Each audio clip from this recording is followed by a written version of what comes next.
행복한 교회 성도 여러분, 이 영상을 보시는 하나님 나라의 귀한 자녀 여러분, 오늘부터 6월 말까지 로마서를 매일 성경으로 하겠습니다. 먼저 로마서의 특징을 잠시 말씀드리겠습니다. 첫 번째, 바울이 쓴 편지 중에 제일 긴 편지 중에 하나입니다. 그래서 신약성서 가운데 바울 서신 중에서 가장 첫 번째로 배치되었습니다. 바울의 신앙과 사상을 가장 체계적으로 서술했다고 신약성서 학자들은 이야기하고 있습니다. 그래서 기독교 신학과 교리 형성에 결정적인 역할을 했습니다. 종교개혁자 필립 멜랑히토는 로마서를 기독교 교리의 집대성을 했다고 이야기합니다.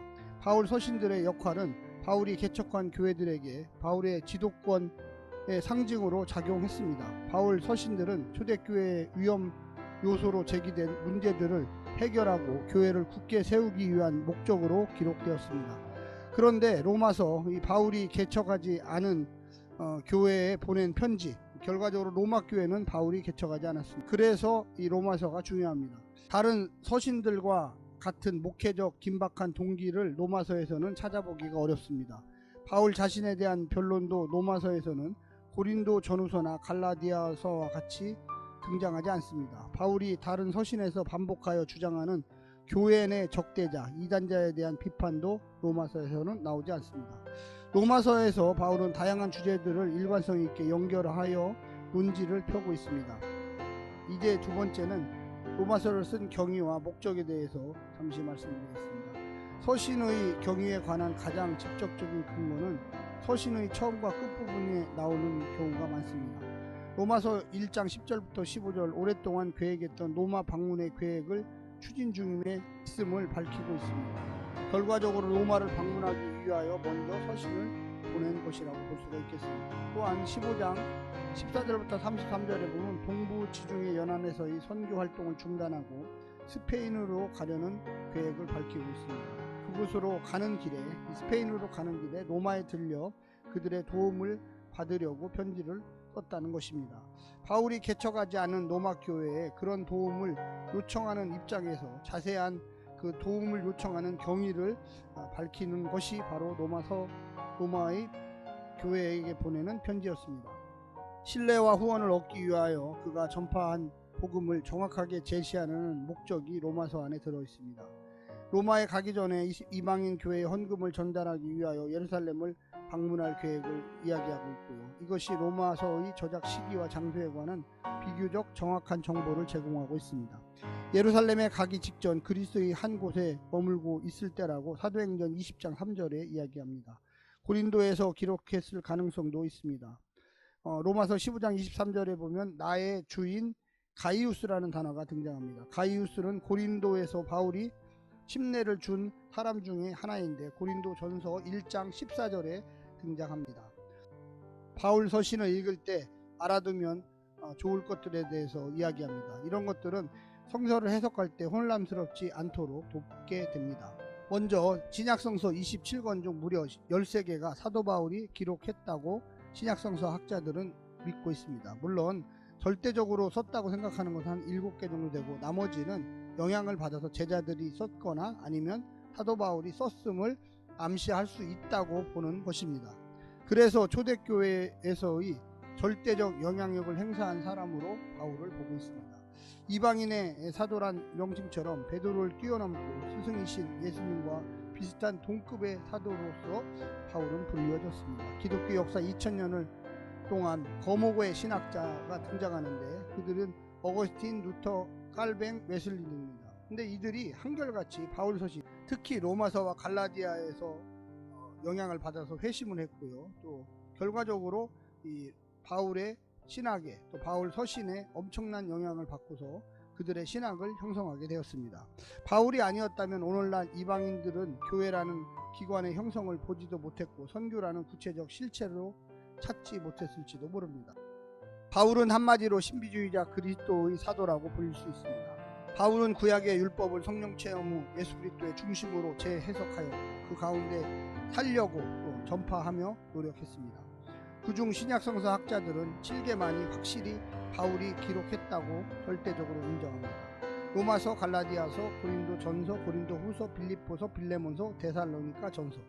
나머지 6개는 사도 바울의 이름을 빌려서 제자들이나 초대교회 공동체가 쓴 것으로 이해하고 있습니다. 영향을 받았다는 것입니다. 에베소서, 빌리몬서, 데살로니가 후서, 디모데 전서, 디모데 후서, 디도서입니다.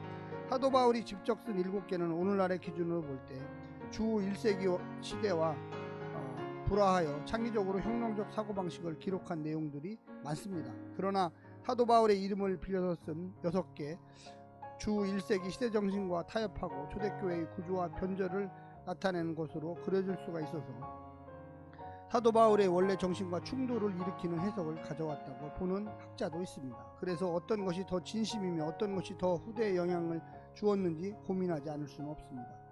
사도 바울은 주 1년부터 10년 사이에 출생했다고 보며 예수님과 동시대의 사람으로서 약간 예수님보다 어릴 것으로 추정하고 있습니다. 사도 바울은 주후 45년부터 60년 사이에 활동하며 로마에서 순교한 것으로 전해지고 있습니다.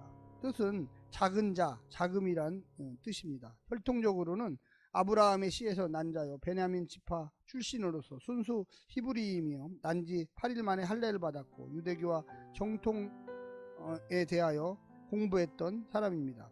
길리기아 다소에서 태어났고 출생 시부터 로마 시민권자였습니다. 히브리 본명은 사울이고 바울은 로마명입니다. 결혼을 했을 수도 있다고 보는 학자들도 있습니다. 선교 사역 중 그는 천막 만드는 일을 생업으로 하여 자비 선교에 힘썼습니다. 회심을 했는데 그 행적을 추적하면요, 첫 번째 회심 전에는 모세의 율법에 열심이었던 사람이었습니다. 당대 최고 유대 학자인 랍비 가말리엘의 문화에서 그에게 공부를 배웠습니다. 매우 엄격하게 공부를 받은 철저한 바리새인이었습니다. 유대교를 신봉한 광신자적인 모습까지도 보였습니다. 스데반 집사의 재판에도 입회하여 증인 역할을 했고 스데반의 처형을 마땅한 처사로 여겼습니다. 사도행전 7장 58절에 언급된 청년이라는 헬라어 단어 네아리오는 25세 40세 어간의 연령층을 이야기합니다. 그렇다면 당시에 사도 바울은 유대교 내에서 실력과 야망을 겸비한 30세 전후의 젊은 지도자층 인사로 촉망받고 있었을 것입니다. 그런 측면에서 기독교인 교회를 박해하는 데 앞장섰습니다. 특히 그는 성도들의 각 집에 들어가 남녀를 끌어다가 옥에 넘기는 등 교회를 잔멸하려고 했다고 사도행전 8장 3절에 이야기합니다. 여기에서 잔멸하다는 뜻의 헬라어 엘류마이네토는 70인역에서 멧돼지가 포도원을 파헤치는 것을 묘사할 때 사용된 단어로서 당시 바울의 난폭함을 여실히 드러내주는 표현입니다. 바울은 예루살렘 교회를 핍박하는 데 그치지 않고 다메섹 성도들을 체포하기 위해 대제사장의 공문을 받아 다메섹으로 가던 도중 밝은 대낮 정오에 노상에서 부활하신 주님을 만나 회심하게 됩니다. 그는 밝은 빛 앞에서 일순간 시력을 잃었으며 그렇게도 핍박하던 예수님 앞에 무릎 꿇었습니다. 그때 이방인을 위한 사도로서의 사명을 받았습니다.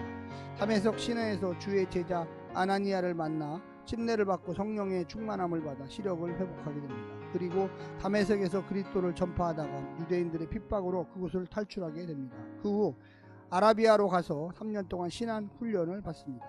사도로서 선교 행적. 3년 후 바울은 예루살렘으로 올라가서 베드로와 주의 형제 야고보를 만납니다. 그러나 헬라파 유대인들의 음모로 그곳에 오래 머물 수는 없었습니다. 예루살렘에서 물러나 수리아와 길리기아 지역에서 약 10년간의 시간을 보냅니다. 그 후반부에 바나바의 부름을 받아 안디옥 교회에서 공동 사역을 하게 되었습니다. 그리고 바나바의 신원 보증으로 예루살렘 교회 사도들의 인정을 받게 됩니다. 바나바 마가와 더불어 안디옥 교회로부터 선교사로 파송받고 1차 선교 여행에 나섭니다. 그 후 구브로 섬의 도시들 소아시아의 버가, 이고니온, 누스더라, 더베 등에서 선교를 하게 되었습니다.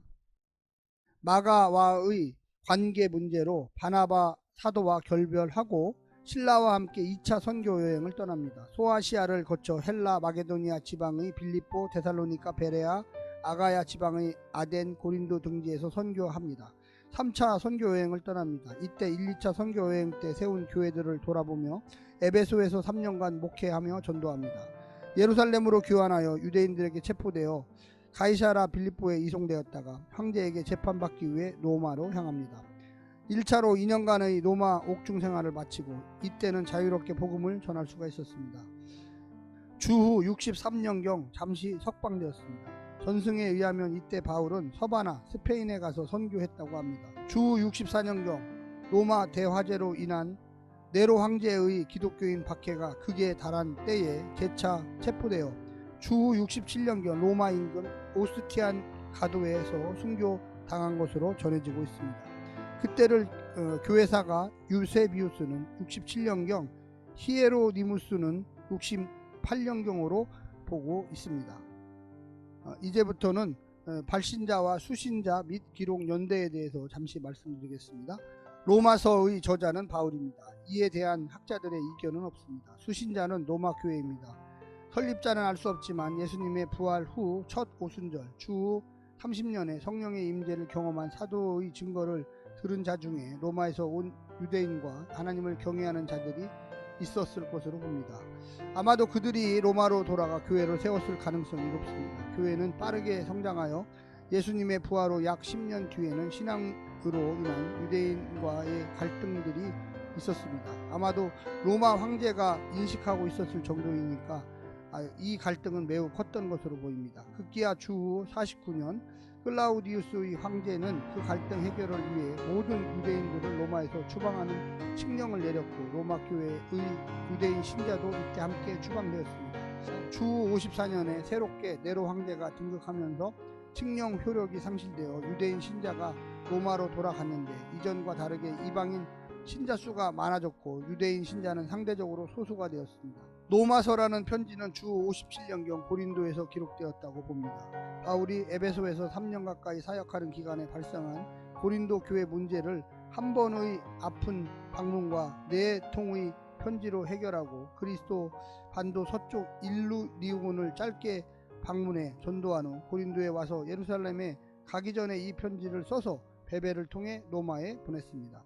기록 목적에 대해서 말씀드리겠습니다. 보통 편지는 본말에 발신자가 전하려는 중심 내용이 담겨 있지만 로마서의 본말은 다소 객관적 관점에서 구원 교리를 설명하는 까닭에 발신자의 의도를 찾기 어렵습니다. 어떤 이들은 14장 1절부터 15장 13절에 말한 유대인 신자와 이방인 신자 사이의 갈등을 이해의 열쇠로 보고 그 문제를 해결하기 위해서 로마서를 썼다고 주장합니다. 그러나 교회의 갈등 문제는 본말의 중심이 아닙니다. 보통 바울의 다른 편지는 핵심 문제를 본말 앞에서 다루는데 로마 교회의 갈등은 교리 설명 이후 윤리적 권면의 하나로 마지막에 언급됩니다. 상대적으로 그 중요성이 덜하다는 의미입니다. 더 좋은 방법은 구조와 관련해 로마서만의 독특함을 살피는 것입니다. 두 부분을 주목해야 합니다. 첫 번째는 독자를 향한 감사와 바울의 기도입니다. 1장 8절부터 17절이 나옵니다. 바울의 다른 편지는 독자를 위한 중보 기도를 담고 있지만 로마서는 바울이 독자에게 갈 수 있도록 기도해 달라는 것이 핵심입니다. 독자에게 복음을 전하기 위함이라고 하는데 그들이 왜? 라고 질문하게 만듭니다. 둘째는 15장 14절부터 33절입니다. 문안 인사로 마무리하기 전에 편지를 쓴 이유와 이후 계획, 독자에 대한 요청을 담고 있습니다. 바울은 자신이 전하는 복음을 소개하고 나누기 위해 편지를 썼다고 말하며 예루살렘 방문 이후 스페인 선교를 계획하고 있는데 그 과정에 로마에 들려 독자와 교제하고 그들의 후원과 파송을 받고 싶다고 전합니다. 편지 서두의 감사와 기도에서 궁금하게 했던 것을 편지 마지막에 대답하는 형태입니다.